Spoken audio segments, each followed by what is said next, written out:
Hey there, everybody. It's your girl Barbie J here with a recap and review of All the Queen's Men. That's right, we are back with season 3, episode 9, Eye to Eye. And the synopsis reads: Trouble and Champ pull off a robbery, but fear Rayshawn will be a weak link. Madam faces a devastating loss, and D.A. Rods, I don't know who D.A. Rods is, but anyway, believes she finally has enough evidence to end Madam's reign. Before we get started, please do not forget to subscribe, like, comment, and share to this channel. Subscribe, like, comment, and share. So the episode starts off how it ended with gunfire and everything in that apartment that was Blue's apartment. But I can't see who survived other than Madam, Blue, and Tommy. All of a sudden, it seemed like there was extra guys over there shooting and stuff, whatever. And then Madam and them get back to wherever.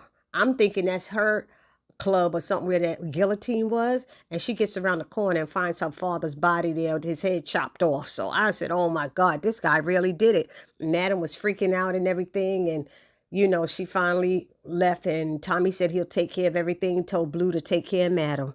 Then it goes over to Miss Tandy's house where Trouble and Champ made Miss Tandy open up her safe, and she had all this money and stuff in there, and they was taking everything. It was so much stuff they couldn't even fit it in the bag, and so they left. And they was telling her to shut up, and she's like, did Madam send you? They said, hell no. They said, yes, she did. Madam sent you. So she think Madam's behind it, and they told her, Trouble told her to shut the F up and that she better get that out of her head. And said she better not say nothing else. They're going to tell everybody about the ish she got going on up in here and stuff. And she was crying on the floor saying, they took everything. They took everything. And when they went out to the front, they saw Rayshawn beating the crap out of Tandy's husband. And it seems like he may still be alive, but he may not make it because she called the police and the police came and she's sitting there all coy and stuff. I would like to get to the hospital to see my husband. And, Detective Davis is like, what's going on? What happened? Did you see who it was? See, Detective Davis already know that Tandy's husband was talking to, I think it's the DA or whatever. So she's not feeling her right now. But she want to know, do you know who did it? And she's asking all these questions, and Miss Tandy's not trying to answer it. And I think that lady who came is the DA now. I think she's DA Rods. And she came by, and she's like, what are you doing? And she said, well, I'd like to get to the hospital. She's asking Detective Davis what she's doing. And Detective Davis said, I'm trying to get a statement. And Tandy goes, well, I'm trying to get to the hospital to see my husband. But this lady is stopping me. So she told her to go ahead on to the hospital. But then instead, Tandy said, you know what, miss, why don't you leave, talking about Detective Davis, and told her to go. And then the DA sat down with her because I guess they called, because she knows that her husband's running for office. But remember, Detective Davis had that little tape recorder in that room, and she know that the DA don't like her, nor does Tandy's husband. Now back at Club Eden, Blue and Madam were sitting at the bar talking, and she's like, I can't believe they did it. I can't believe they killed him and stuff. She said, I know he was scared. And Blue is like, I don't think he was scared. She said, the stories you told me about your father, you said he's like you and you're not scared of anything. So I wouldn't think he was scared. She said, I guess the good thing is that he had Alzheimer's. He didn't know what was going on. And Madam said, he didn't have it. He was faking. I've been talking to him every day. She should have said, I just found out, because she didn't really know all along. She didn't know for all these years. She just found out. So she's telling Blue that she's been talking to him. He was in his right mind. And Blue was like, what? She couldn't even believe it. And so then Tommy comes and said, everything is taken care of, Madam. What do you want me to do? She told him where to take her father's body to this funeral home off Jones, that the guy owes him a favor. Just say, Madam sent you, and he'll know what to do and won't even ask any questions. So then Tommy's like, okay, what else you want us to do? And he's like, he's concerned because he don't know if Joey was dead, because he said Joey was with him all the time. And Madam's like, you think I want to hear about I told you so? He said, it's not about that, Madam. He said, I got off a couple of shots, but I don't know he's dead. So she said, go get the info, go there and find out if he's dead or not. He said, well, that's what I was going to do, but I'm waiting for my people to call. And then his people called. He said, okay, that's them. And he said, Blue, take Madam home. And so Blue's like, Madam, come on. And Joey went out there to get his people, I guess, to protect Madam, to make sure she's okay through this whole process. So now we had that DA and Tandy speaking, and she's asking Miss Tandy what really happened. And she said, these guys came and robbed her. Madam sent them. See, and Madam don't even know nothing about them. Madam didn't send them, but she's assuming it was. And she said, so what do you want to do? You want me to have them picked up? And she said, no, I don't want them picked up. She said, I want them dead. And she's like, come on, like, we can't really do that. She's like, what would your husband say? She's like, use this opportunity, basically. So they're going to use the opportunity to say that in the nice neighborhood that she lives in, she was robbed and stuff. And they're trying to blame the other mayor, the incompetent, whatever they call it, the incumbent mayor that's already in, or the one that's going up against her husband. They're going to put it on him like he might have sent somebody, I guess. So that's how they're going to use him. Miss Tandy's like, well, what if he dies? She was like, then we're going to use it even more. But she was like, I need to get to the hospital to see my husband. She said, Miss Tandy, please don't try to act like you care about him. You married that man for his money, and then y'all got into all this weird stuff. But what I don't like is how Miss Tandy is doing that, because she's saying that Madam sent Ray Sean and Trouble and some other guy, but she's the one who had Ray Sean come there. She's the one who had Ray Sean come there saying she was going to pay him off. And then what she was doing was saying her and her husband was going to try to, sex him out again and mess him up and sodomize him or whatever they did to him before. So they didn't know he was coming with help, but that was their plan, to do that to him. So why is she sitting there trying to make it seem like Ray Sean came to do that and rob them? I don't like Miss Tandy. Well, I never did like her, but anyway. She asked the DA, did Ray Sean ever say anything about what they did, tying him up and all of that stuff? And she said he never said a word. And I'm thinking they're talking about Ray Sean, because they said he never said a word. If I'm wrong, put it down in the comment section. But I did hear her say that about somebody. So now we have Champ, Ray Sean, and Trouble coming into that apartment. And they are like, Ray Sean is in like a trance. He can't move. He got blood all over him and everything. And they're telling him to put his clothes in his basket or whatever in the plastic bag and take a shower. And he like can't move. And they're like, dude, come on, come on. So he goes in the bathroom, gets in the shower to shower off or whatever. He closes the door. They out there talking. And Trouble said, okay, we're going to split this 3 ways. And he's like, what you mean 3 ways? She said, look, I came up with the plan, mother effer. He said, so what? He's like, that's way more than 100,000. We gonna give him 100,000. She said, that's fucked up. And she was right. You being greedy, champ. You ain't had nothing in this game, really. That man was sodomized or whatever they did to him. You should at least gave him 200 or something. He didn't want to split it 3 ways, being greedy. See, greedy people get caught sometimes. And their day does come. Believe me, honey. So Trouble said bet. She went along with it. I forgot to mention that Trouble told Champ, Miss Tandy thinks Madam did this. And if Madam finds out, it's going to be crazy. He said, I don't think Madam's going to find out. And they're like, I hope not. And I'm telling y'all now, Madam find out and they brought mess to her club, it's going to be their heads with those two as well. Anyway, back to Trouble. Then she's like, he's been there a long time. He gonna mess this up for us. He seemed like he snapped. They both are talking back and forth.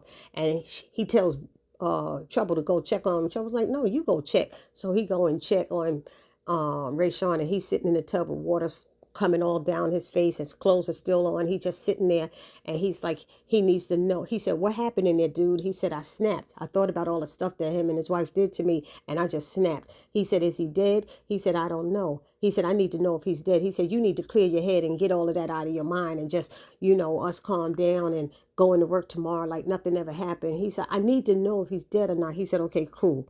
Get washed up, get out of here, get out the tub and everything, and we'll call the hospital in the morning. And then he goes back out there and tells Trouble, both of them were saying he gonna mess this up for them. They think he's the weak link, but hey, this was his issue, and y'all decided to jump on the bandwagon and try to get paid off of him. Or should I say off of his trauma. Now we have Fuego waking up and getting on his computer, and somebody's leaving him a message, letting him know that he'd been set up by Madam and that they talk about him and stuff. And he was like, who's this? He kept asking each time he's typing, who's this? They not answering. He asked them, are they the police? And of course, they said they somebody who don't like Madam, hate her or whatever. But they said, you hacked into our system, so we hacking into yours. And we're better at it than you are. And I think they said they hacked into his phone and her phone as well. And they said if he don't stop messing with their systems and effing with them, that they going to send all of this to the police. And then they let him hear audio of Madam's voice saying that she needed some insurance, some good fucking insurance or whatever. So El Fuego's telling them to get off his computer, but they're like, you started this mess, you know. So he think they full of ish. He told them this is some BS, but they was like, keep it up and you'll see and find out. So Fuego got up because he was like wondering, because they said they know that he masturbates a lot too and stuff. I said, dang, there must be cameras somewhere around his apartment. And I would have done the same thing Fuego did, because he got creeped out and threw his cell phone in the toilet. So now it's morning. We have Trouble and Champ in the apartment, and they don't know where Ray Sean is, and they're concerned. But you know what's something he said that night before? I was listening to them. They get mad at him, telling him to snap out of it. That boy is a good kid. He ain't never killed nobody before. And Trouble knew her little punk behind couldn't kill nobody either. She's a lot of talk and no action. So why y'all trying to make him seem like he's like weak when y'all you just as weak, girl? But it's funny how they greedy behinds. The first thing Trouble asked about is the money. Is it still there? And he said the money's good. So they were like, okay, cool. So she said, come on, we got to go find him. Now back over at the precinct, we see Detective Davis confronting that rookie who had arrested Tommy. And he said, what happened to my guy last night? She said, you didn't read him his rights. He said, yes, I did. She said, look, he had a lawyer on site. Let me just take care of this rookie. So she walks away from him, and DA Rod asks to speak to her, have her sit down in her office, and shows her some video footage of Madam committing or leaving the scene of these crimes of a shooting or something. So she gets excited. Davis saying, oh, this is all we need. This is great. We don't need anything else.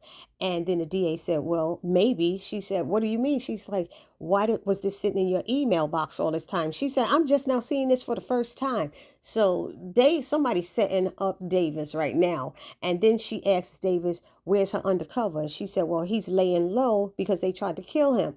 And then somebody knocks on the door, and it's her undercover, Casanova, saying that they told her not only was Madam being surveilled, but Detective Davis was being surveilled as well. I said, oh, snap, the surveiller was being surveilled. Which makes her a surveillee.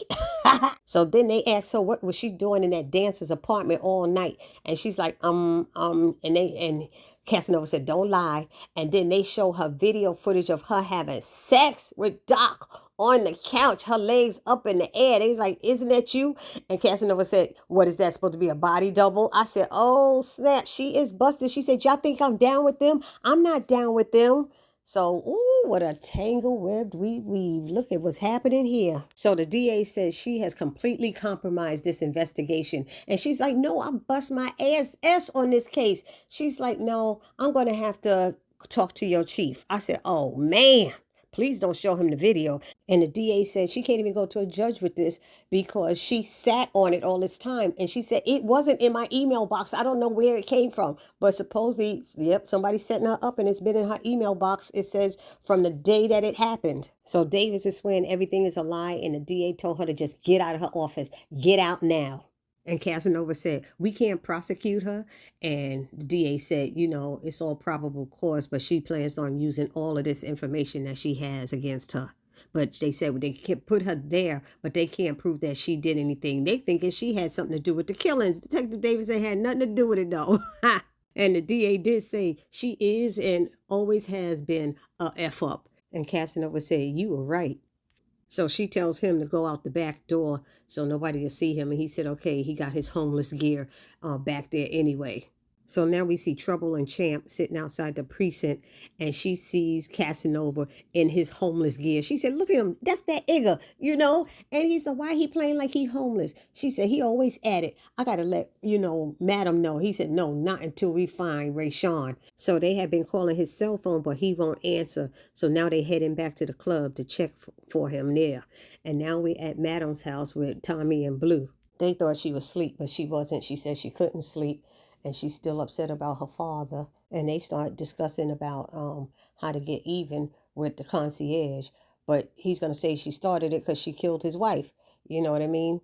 So Tommy's like, let me take care of it. She said, you can't take care of it. You Atlanta mother effers think y'all could take everything, take care of stuff. He's on a whole different level, White House level. stop with it already. You know, she snapped on him and everything. And then she said she just gonna get dressed and go to the club. And they looking at her like the club don't open for a few hours. She said, I know, but what you want me to do? I'm gonna sit around here looking at the four freaking walls and stuff. She said, plus I want to make a stop first. Is that all right with you? He's like, yes, madam. But what was funny is Tommy was telling Madam, you know, you need to get your rest. You want me to make you a cookie? And she said, no, I don't want no goddamn cookie. What the fuck? I was like, he think the cookie solve everything. She said, I'll beat my ass up all night eating them damn things. So she said she wanted to stop by the nursing home and find out why that heifer didn't give her a heads up that them people came and took her father. So she was like, let me go get dressed. And Blue and Tommy are looking at each other and they're like, she's on the effing warpath. He said, you think she gonna go to the nursing home and start shooting up all them people? They said, what you think? And I was like, oh Lord, she is going to kill some folks. Now we got a quick scene with somebody calling Madam's sister, letting her know that their father's dead. And she was like, who's this? You know, because she said they kept calling her back to back. And they like basically saying, don't worry, he's at the address that I sent you. And she said, who is this? He said, just know that your father's dead. And when she looked at the address, it said St. Arbor North or something like that. So she just sat in the car and said, damn, daddy. So now we at Club Eden and Big D comes in there to give Dime his music and he wants to talk to her. She don't want to talk to him. He said, I know you saw it. She said, saw what? He's like, can we talk? No, just go. Just go. She said, just go. And then who's that? Midnight comes in and he's like, yeah, nigga, go, like she told him. So then he starts talking to Dime. He gives her his music. He starts talking to her about Amp, what's up with that dude and stuff. And she's like, if that's the way he want to act, F him. And then that's when Amp came up and said, oh, okay. And he's like, Midnight said, look, I want to know what's going on. Why are you wilding? What? He said, I told you before. And he ran the whole story down about the money and how his aunt, because of Dime saying something, his aunt tried to kill him. He said, well, dude, you alive now. You're standing, right? He said, you good. This whole game is about loyalty in this business that we in. And he was like, look, Amp said, all y'all niggas is crazy, you know, and he walked away. Then Doc came in, gave his music, said, I ain't in it. And he kept moving.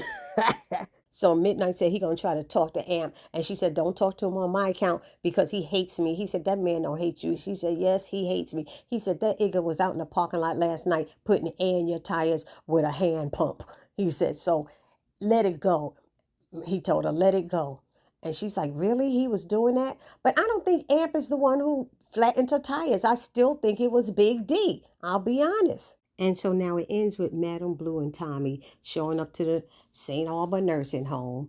And the lady at the front desk is saying she's so sorry about her father, you know. And she said a nurse Johnson told her she was here alone last night. And Madam is like, is that what she told you? She said, yes. And she said, so what are the procedures when something like that happens? She said, oh, we call up and have the body sent to a funeral home. She said, did she do that? She said, oh, yes, she took care of all of that. She said, where was my father's body sent? And she gave her the address and the place. And Madam asked, isn't that unusual to do something like that in the middle of the night? And she's like, oh, no, we have a lot of different people we deal with that could come up and pick up somebody at any time of the day. So she said, oh, okay. So when will she be back? And she said, oh, she took her vacation time now. And she said, really? She said, does she usually do something like that? She said, no, never. So Madam said, you know what? I'd really like to thank her for all her help in looking after my father. You have an address where I could send her some flowers? And she said, oh, that would be nice. I think she'd like that. So she gave Madam the address. Madam took it and told Tommy and them, take me to this biatch's house. But before she could get there, who comes around the corner but Carla, going off on her, saying that this is all her fault. She got blood on her hands. Meanwhile, the white lady is standing there while Carla is going off and making a whole big scene in the nursing home. And that white woman is watching everything and listening to everything. She's like, I told you to let me take care of him, but you just had to take him to this great old place. And now look what happened. I begged you to let me take care of him. No, you just had to get involved in all this mess. And so Madam tried to walk away and Carla started calling her names down the hall because Blue tried to stop her. And she said, get your pussy popping hands off of me. I said, oh, shoot. I was like, and she said, now back up. And that's just what Blue did, just backed up. And all of this is going on. The white lady just watching. And like I said, Madam tried to walk away, and then Carla started with calling her SG. What she said was her nickname was SG, Skinny Gap, where she could suck dick and keep smiling at the same time and not stop. And that was so cold because she's yelling it down the hallway. in the nursing home in front of this white woman, and it was totally ridiculous. And Madam got so pissed she pulled out a gun and was about to shoot her, and Blue and Tommy had to stop her. The boy, they was like, no, not in here, not in here. And she was like, go ahead, what you gonna do? She's like, get my effing gun. They like, not in here, Madam. So Madam said, look, I just want to talk to her. Carla kept popping off with the mouth. And Madam said, you know why I never put hands on you? She said, because Daddy asked me not to. She said, well, Daddy's gone now, so they ain't nothing stopping you. What you going to do? The nurse said, should I call the police? Carla said yes, and Madam said no, but you can call an ambulance. And Carla said, for who? And Madam said, for you, and put a knife right in her chest. I said, oh, snap, right in front of the white lady and the nursing home, and it went off like that. So y'all let me know what y'all thought about this episode. Let me know if y'all think she really put a knife in Carla's chest, if she really did. I don't know. This is crazy. And so I will see y'all all in the next video. Please do not forget to subscribe, like, comment, and share. But this was a good episode to me. Peace.